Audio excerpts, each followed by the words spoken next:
rotate your phone. I don't want to rotate it like this. Okay, everybody, we are back. Let's see. I hope I can record like this. Okay, I think this is, nope. All right, having some technical difficulties, but we'll go ahead and keep it pushing. So we are back with Mr. Chappell. Mr. Chappell, Justin, and myself, thank you for breaking that down. And welcome back, everybody. Sorry about, well, no, we ain't sorry. We passionate. There's people who are passionate in this community about our community, who want to see the right things go on, who want to see the youth continue to, move forward and live and succeed and be successful. So welcome back, Mr. Chappell. Thank you, and I want to apologize. I just, I'm committed to the youth, and they gave an overwhelmingly interview and discussion with me, and it's committed me to what I'm doing as a candidate for mayor of Tuskegee. And Sorry guys, I'm gonna have to put my phone on do not disturb. So sorry, and I'm sorry, Mr. Chappell. No problem. Okay, there we go, we're back. All right, I'm sorry, could you repeat that? Yeah, I'm committed to our youth, and to hear them say that they feel left out, left behind, and no one's never asked them their opinion about what they want. And when I heard what they want, it was so simple. And I mean, one of the things they even asked for was just access to mental health counseling for our youth. And I'm committed to working with Dr. Brooks and the school board at going down that list of concerns that they have. And they ask for financial literacy. They're not asking for a lot, just a gazebo around the lake, and some recreation, and financial counseling. Why can't we, they asking, can you teach me about credit? Can someone teach me how to reconcile my checkbook? Can someone teach me how to save money or invest money? Teach me too, seriously.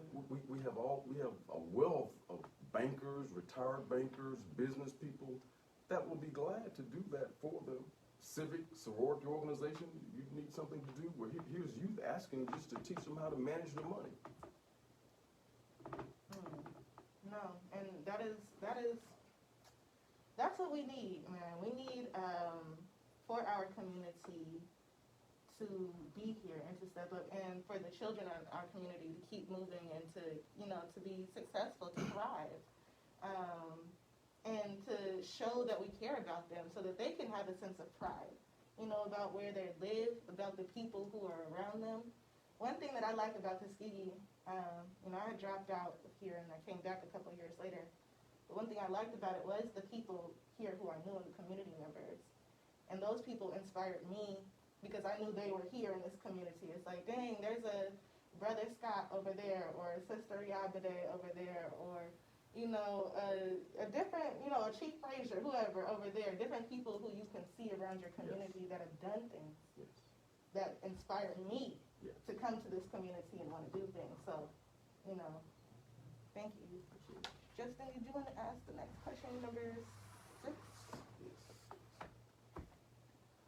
Ooh, one major thing that needs attention are the Yes, roads in Tuskegee.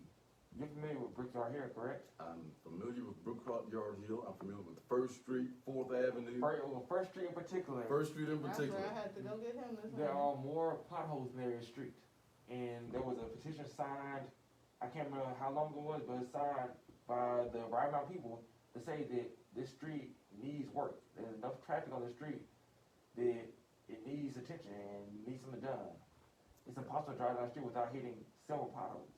Sure, sure. You go tell me about the street. I've been on it because I have church members that live on that street. So, you tell me about the street. Oh, it's horrible. It's dilapidated. You cannot. It is impossible to drive down the street without hitting multiple potholes. Okay. You dodge one pothole, you go into even bigger one. Okay. So And the citizens that live on that street, what have you all done? we pick up trash. We were doing a thing like No. What you do about the potholes? Did you contact the mayor and mayor, council and city manager? City council. We started a petition and to the city council city council meeting, presented to them. We have the duly recommended required amount of told us that, yes, we're gonna do something about it. Okay, That was last year. that was last year. And it is almost halfway through the year, the next following year, and nothing's been done. Nothing's been done. And Okay. it's getting worse by the day. It's getting worse. Every time it rains, they wash out. The most they did years ago was put some pebbles in it, some rocks, Okay. some gravel, which, yeah, it helps it momentarily, but the second it rains, someone drives over it, Yes. the rocks are right out and makes the problem even worse. Okay. I'm glad you, because the phone number to my campaign headquarters is 1707 pothole. Wait, can you repeat that just in case people didn't hear that? The- And why is that? The phone number to the Chappell for Mayor campaign headquarters is 1707 pothole. And the reason it's that phone number is because I know that that's a major issue in our community. There are potholes everywhere. So I want you to know that from the day one, when I set up the phone number, I knew that that was an issue. But the question really is, why is it a big issue? Why aren't they maintaining our roads and streets currently with the current mayor? Well, I was talking to Justin about this yesterday, and I remember maybe it might have been the beginning of this year or the end of last year, but there was a viral post in this community Okay. of somebody who lived on a road, and the road was just, it was a huge hole in the ground. It was almost like a crater fell off into the earth or something. Okay. That's what it looked like. And so people were complaining, naturally, I can't leave my house and get to work, please come help. Right. So they went to the city, and, the city said, well, it's a county issue. So now it's on the county. And so I think that can be confusing. Lily Lane is where you're Yeah. probably referring Uh-huh. to. Okay. And so I think that can be confusing for people, because people may live in the county, or people may live in certain parts of the city and say, well, they look at ultimately the city, in my opinion. Let me share with you, and this is where experience comes into play when you're seeking public office. I served on the planning commission for 14 years in this city, and you don't have to debate whether a neighborhood is in the city limits or not. You don't have to debate whether it's the county's responsibility or a city's responsibility. Anything within the city limits of the city of Tuskegee, it is a city's responsibility. Anything within 3 miles of the city limits, which is the police jurisdiction, is the city's responsibility for certain things. However, Lily Lane was developed by a developer, Frank Manuel. And once he developed that subdivision, It was a private. no, it was a private development, but in private development, when developments are done within the city limits of property, and even if it's done within the police jurisdiction, if the city of Tuskegee has that property, the street dedicated to them, they're receiving ownership and responsibility for that street. And those documents are recorded in the probate judge's office in the city of Tuskegee. So there's a document that municipal officials signed accepting responsibility. And they did that for Lily Lane, so you don't have to wonder and ponder. It's just that we have leaders in office now that they won't accept responsibility for the position that they're holding. It's the same thing for the street behind the yellow store that we all know. The street behind the yellow store is clearly in, listen to this, the property is clearly in the city limits, right? You know that because you get city revenue from it, you get city sales tax, you get city property tax, so you know it's in the city limits. It don't take but a few minutes to figure that out. But this is their solution. Rather than pave the street behind the yellow store, you know what was on their council agenda? They're considering deeding the land, which is a street, a public street. They're considering now deeding that land to the owner of the store, or selling that land to the owner of the store rather than fix the street. Is that how you solve the problem? Like so they want us to do, they want us to sell everyone on First Avenue, sell you guys the street, because we don't want to honor our responsibility to the citizens to fix the street. And let me say this. This is what I don't really get. 4 cents of every gallon of gasoline that's sold in this community is called a gasoline tax. I remember that, the gas tax. That's a gas tax. The only thing you can use that money for by state law is to pave and repair the streets. We get 7 cents gasoline tax. The only thing the state of Alabama law, Google it. Well, I started Google last year. 4-cent gasoline tax, Google 7-cent gasoline tax, and see what the law says you can expend the money for. And let me share this with you. About $250,000 per year is what we have received as a municipality each fiscal year. So you're talking about $1 million in 4 years that we've had to pave streets. Only to pave streets for the 4-cent gasoline tax, 7-cent gasoline tax, and our capital improvement revenue. We received $1 million in 4 years to pave streets. But you know what? They don't plan to pave the streets. They don't plan to pave them this 4-year term, and they don't plan to pave them the next 4-year term. You want to tell you why they don't plan to pave them? Why? In the city's budget, they have budgeted to spend $50,000 to pave streets. How are you going to receive $250,000 a year to pave streets, but you only budget to spend $50,000? Where's the rest of that money going? That's a great. Now you're talking. Somebody give us One of these other candidates will be up next. So the one that's in office now, that's what we all should be asking as a citizen. Where is the $250,000 going that the state of Alabama said the only thing you can use it for is to pave the citizens of the city of Tuskegee streets? You can't use it to do anything else but pave it, to pave streets. What have you done with that $250,000 per year? That should be illegal. That's definitely illegal. I'm not a lawyer, but I know what the law says is the only thing you can use dedicated funds for is for the dedicated for what they say to use them for. If you get a grant to paint this wall, the only thing you can do with that grant is paint that wall. Right, no. And so when you say that, last year, or this year and last year, I served as an intern in the Alabama House of Representatives on the Urban and Rural Development Committees, the Health Committees, and then in the Minority Leader's Office. Last year, second largest controversy was the gas tax. Okay. And our representative, Pedlin Warren, voted yes on the gas tax. Okay. And I remember I was working for a Republican who voted no on the gas tax. The Republican was from an area that was not an area like Tuskegee, as far as finances and just community support. So she voted no on this, and her constituents were extremely happy because they were like, this is not good for us. This isn't going to help us. We don't believe that this 4 cents that's being put away here is really going to come back. Right.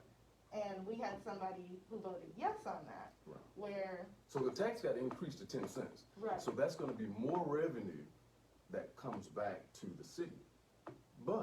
And that's why some people don't like new taxes, because certain government officials won't use the money. You tell me you're going to increase my taxes to pave my streets. So then you say, well, I don't want new taxes, but my streets needs paving, so I'll pay the extra 4 cents gas tax so my streets can get paved. Yes. But then you get the money and don't pave the streets.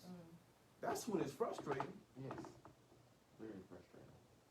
We want to see something done about that, in Yeah. other words. You know what? You've been trying to get First Street paved for a year. I'm sure my late church member, Ms. Naomi Wesley, she was trying to get First Street paved. Mr. Cephas Holmes, who live over there, I'm sure they was trying to get First Street paved over there, First Avenue. Well, the fix is now real easy. On August 25th, all you have to do is vote for Rozell Chappell, your next mayor. And it's real simple. Whenever there's money that's dedicated for one purpose, the money will be expended for the purpose in which it was intended. And that's whether it's a grant. If we get a grant to build a Head Start facility, or a grant to build a youth facility, we're going to build a youth facility with the money. And the same thing just happened with the state. COVID-19, federal government was going to send millions of dollars to the state to help with COVID-19, and the state of Alabama was talking about building a new Senate building. Well, no, they've changed it. You do with the money what the money was supposed to do.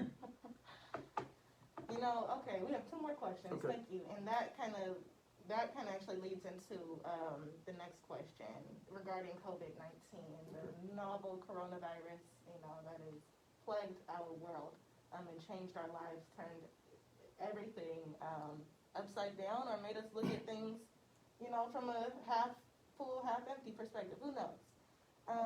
As an elected official, you know, here in Tuskegee, or a potential elected official, is there anything that you're doing right now in terms of coronavirus and efforts to, you know, unify our community? And also, are there any plans that you have anything to do? Well, I do have some plans. I don't want to disclose what I'm working on right now, but I am working on something because I'm very aware of it. But what I think is that one of the things I plan to do when I'm elected mayor is to be accountable, transparent, and give honest government. And so what I think you have to do now is everything that the city and the community need, I'm not an elected official, I'm a business person. So I'm doing all those things in the business world that I have to do. But the person that you should be holding accountable for safety plans, providing PPE equipment, and all those kinds of things, it should be the elected officials that you voted for and the elected officials that you're paying. Right. Which would be you. Well, it's not me today. Potentially. It would be, if you elect me, I'm going to do the job that you elect me to do, and you can hold me accountable for it. But you asked for COVID-19 today. Yeah. The person who's in the seat now should be, where's the safety plan for the citizens? Well, yeah. I'm asking that to say. And the employees. That's a good question. It is. We'll have to stick around, folks, and see. But, you know, I guess I'm asking that to say, there are some, I was just wondering if there was anything that you had done as a... I am working on a plan, but I'm going to consider you a part of the media, so when it gets ready to happen, you'll be there. Okay, wonderful. Give me a call. I will. Give me a call. Thank you. I have one last question, Okay. and so Justin, maybe you can tie in if you do a follow-up question if anything comes to your mind. And thank you also. I Yes, very appreciate it. So I'm reading a couple of different books this week, and as we can see, there is so much going on. Just this week in general, with Minnesota, with, you know, people who are our community is out here getting lynched on, you know, on public broadcasts. Yeah. And so a lot of times, especially my generation, I'm gonna speak for myself, I can be reactionary, you know, and I see certain things. So I picked up a book this week called Revolutionary Suicide, not reactionary, but Revolutionary Suicide by Huey P. Newton. I was also reading another book called The ISIS Papers by Dr. Francis Cress Welsing. And so I was recommended to read a certain chapter 15, from an elder in Sacramento, from Sacramento. So anybody watching from Sac, what's poppin'? But I was recommended from an elder in the community to read chapter 15 of the ISIS Papers. And so the first sentence started off with Proverbs 22:1. And so basically the synopsis of that is where there's no vision, The people perish. the people perish. Yes. So my final question to you is, do you have a vision for our community? Something like a 5-year plan, a 10-year plan, 15, 20. I mean, not necessarily just, not necessarily you having that for the city overall, but just in general, having a vision. And I ask a 5-year plan because while these are 4-year positions, you know, if you have this plan, it should still be able to keep on going, you know, after you know, have fulfilled, you know, at least the first term, which would be the 5th year. Well, what I plan to do is utilize, the city has a comprehensive plan already. A comprehensive plan that the citizens have already had input in developing. I will just develop the plan and implement the plan that the citizens have already had input on to utilize. There's a plan already in place, but we're not, you know. Could citizens find this plan? Is it publicly accessed and citizens wrote it? It's public information. Yes. And you can contact Mr. Warren Duncan, is current chairman of the Planning Commission, and their office is located in the Gomillion building. Yes, So, sir. you know, and that's the thing about transparency. If when you elect me as mayor, documents like the city's comprehensive plan would be on the city's website for you to download. As they should. Copies of the minutes of meetings would be on the city's website for you to see. So transparency. Transparency will be a part of the administration in 2020. We need that. I mean, you can't go to the website and get a copy of the minutes of, you know, if I can't attend council meeting, can you at least let me see what you did? It sounds so basic. That's the way it should be. I mean, you can go to the county commission's website right now and download minutes from the Macon County Commission and download their minutes of every meeting for the past 5-10 years. Mm-hmm. No, you can, because I've seen it. I've gone on that page and seen it. Why can't we do it for the city? Wow. So, I guess when it comes to your vision for Tuskegee, it would be to utilize the city comprehensive plan that has already been put into action. Because the citizens have already told us, and we had a series of public meetings, and I have an updated version, and I hope I have it with me. I'll just share it with you. But you know, it's just an updated version of what they want to see, and it's no different than what you just said. They want a safe community. You know, currently we're experiencing gunshots in every neighborhood throughout our city. And they just want a safe community. They want this community, they want amenities within our community of places to shop, places to eat, more choices of places to eat. They want good roads, and they want medical attention, medical care. And so they just want a nice, you know, small community that we can appreciate. They want us to have a relationship with Tuskegee University. You know, that's what it's all about. They want to have, you know, they want a good education system. Mm-hmm. You know, we know that the education system is a responsibility of the county government, but you can't grow a community if you don't have a good education system. You're not going to expect someone to bring a plant here and have 100 employees, and then we don't have a good school system for their family to attend. And we have a great school system, but it needs to be supported more by city government. You know, you don't have to do things just because the law says you have to do them. Mm-hmm. Some things you just do because it's the right thing to do. Right. You know we need education, so if the superintendent and school board, you know, need a truancy officer or a dare officer in the school, and that's going to make the school system schools safe, then why can't we look at a plan to do it? I totally agree. Mr. Chappell. Thank you very much. Yes, sir. Justin, do you have any other questions? I'm gonna see if anybody on live had any questions Okay. or is saying, because we've had a few people who have been shouting out or have at least joined in, but I just want to see if anybody said anything. Miss Yolanda Creighton, hey, Miss Creighton says the website has not been updated to get any information. So I assume that she's talking about the city's website, the City yes. of Tuskegee website. It's just good to have transparency, folks. But thank you. As you can see, we're wearing our mask to our interviews today. This mask was made by Sister Lucille Muhammad here in the community. You can get one for $5. But tune in to the next one. Thank you, folks.